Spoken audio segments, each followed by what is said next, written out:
சக்திவேல் அடுத்த வர எபிசோடில் பார்த்தீங்கன்னா சக்தி கார் ஓட்டி பார்த்திங்க அப்படின்னா வேலு மேலே விட்டுருவாங்க.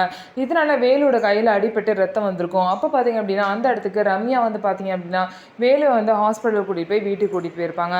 இதனால் வேலுக்கு இந்த மாதிரி ஆயிருக்கு அப்படிங்கிற விஷயம் தெரிஞ்ச அபி பார்த்திங்க அப்படின்னா சங்கரோட காரில் சங்கருக்கே தெரியாமல் ஏறி வந்து வேலுவை பார்ப்பாங்க. வீட்டில் எல்லோரும் தேர்வாங்க, உன்னை யார் அப்படிங்க வர சொன்னா அப்படின்னு சொல்லிட்டு வேலுவே திரும்ப போய் அபியை பார்த்திங்க அப்படின்னா போய் வீட்டில் விடுவாங்க. அதே மாதிரி பார்த்திங்க அப்படின்னா அவங்க வீட்டுக்கு போகிறதுக்குள்ளே போலீஸ் இன்ஃபார்ம் பண்ணி இந்த மாதிரி குழந்தைய காணும்னு சொல்லிட்டு தேட சொல்லிடுவாங்க. ஸோ இந்த பிரச்சனையிலேருந்து அபியும் வேலும் எப்படி தப்பிக்க போகிறாங்க அப்படின்னு சொல்லிட்டு வெயிட் பண்ணி பார்க்கலாம். அது மட்டும் இல்லாமல் பார்த்தீங்கன்னா அந்த ரம்யா வந்து அடிக்கடி வந்து வேலுவை பார்க்குறதுக்கு வீட்டுக்கு வராங்க. நீ எதுக்கு இங்கே அடிக்கடி வர? நான் என்ன குழந்தைய எனக்கு பார்த்துக்க தெரியாதா? எனக்கு எதாவதுனா செய்கிறதுக்கு சங்கர் சார் இருக்காரு. அப்படி இருக்கும்போது நீ எதுக்காக இங்கே அடிக்கடி வரேன்னு சொல்லிட்டு கேட்குறாங்க. ஆனால் பார்த்தீங்கன்னா ரம்யாவுக்கு வேலு மேலே லவ் வந்துருச்சு. அதனால தான் அடிக்கடி அங்கே வராங்க. என்னதான் வந்து ரம்யாவுக்கு வேலு மேலே லவ் வந்தாலும் வேலு கண்டிப்பாக வந்து அதை ஏற்றுக்க மாட்டார். ஸோ இதுக்கப்புறம் என்ன நடக்க போகுதுன்னு சொல்லிட்டு வெயிட் பண்ணி பார்க்கலாம். நம்ம வீடியோ உங்களுக்கு பிடிச்சிருந்தா நம்ம வீடியோவை லைக் பண்ணிக்கோங்க.